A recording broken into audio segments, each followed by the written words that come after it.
একটি জঙ্গল ছিল।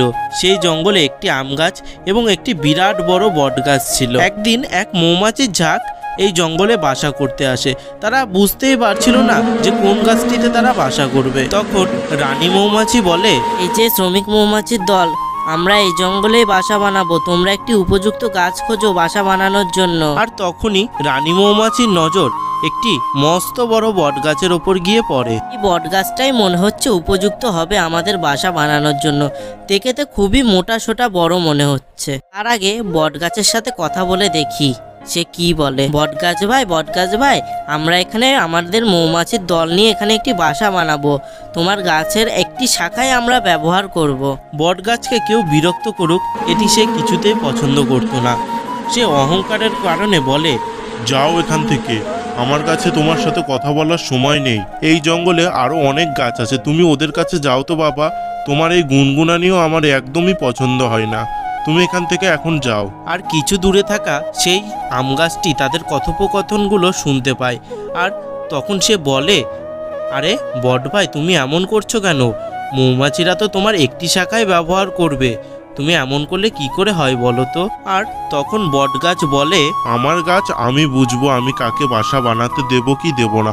তোর অত মায়া হচ্ছে কেন? তোর যদি অতই মায়া হয় তাহলে তুই দে না, তোর গাছে বাসা করুক। এই কথাটা শুনে আম গাছ বলল, হে মৌমাছি রানী, যদি তুমি চাও তুমি আমার ডালে বাসা বানাতে পারো, আমার তাতে কোনো অসুবিধা নেই। এই কথাটি শুনে রানী মৌমাছি আম গাছকে ধন্যবাদ জানালো এবং বলল, তোমাকে অসংখ্য ধন্যবাদ আম গাছ, তুমি অনেক দয়ালু, তোমার ডালে আমাকে আশ্রয় দিয়েছো, তোমাকে অসংখ্য অসংখ্য ধন্যবাদ। যদি কোনো দিন বিপদে পড়ো তাহলে আমাকে অবশ্যই ডাকবে, আমি হয়তো কিছু তোমাকে সাহায্য করতে পারবো।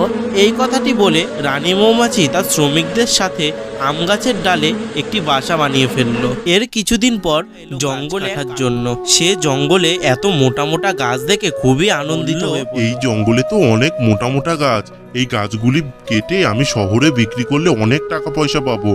যাই, আর দেরি না করে এই আম গাছটা দিয়েই শুরু করি। এই কথাটা বলে কাঠুরিয়া আম গাছ কাটার উদ্দেশ্যে রওনা দিল।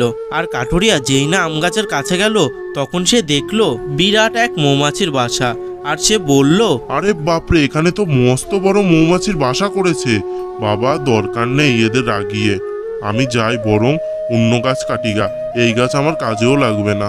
যাই বাবা, এখান থেকে তাড়াতাড়ি কেটে পড়ি মানে। এই বলে কাঠুরিয়া পাশের সেই বট গাছকে কাটার উদ্দেশ্যে পা বাড়ায়। আর কাঠুরিয়া সেই বট গাছটিকে কাটতে শুরু করে।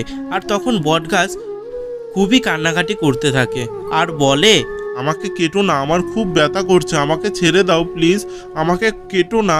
আর বট গাছের এই চিৎকার সেই আম গাছটা শুনতে পায়। আর তখন আম গাছ মৌমাছি রানীকে বলে, মৌমাছি রানী দেখো, সেই বট গাছটিকে কাঠুরিয়া কেটে ফেলছে, তোমার তাকে সাহায্য করা উচিত, তুমি এক্ষুনি যাও সেই বট গাছকে সাহায্য করার জন্যে। আর তখন মৌমাছি রানী বলল, যে আমার বিপদে সাহায্য করেনি আমি তাকে এখন কেন সাহায্য করব? এটাই তার প্রাপ্য, এটাই ওর পরিণতি। সে আমাকে তখন সাহায্য করেনি, অপমান করে সেখান থেকে তাড়িয়ে দিয়েছে, এখন আমি তাকে কেন? তারপর কাঠুরিয়া আস্তে আস্তে বটগাছকে পুরোটাই কেটে ফেলে এবং শেষমেশ বটগাছ মারা যায়। ইতি কথা, অহংকার পতনের কারণ। বন্ধুরা, ভিডিওটি যদি ভালো লেগে থাকে লাইক সাবস্ক্রাইব করে কমেন্টে তোমার নিজের নামটি অবশ্যই লিখে দিও।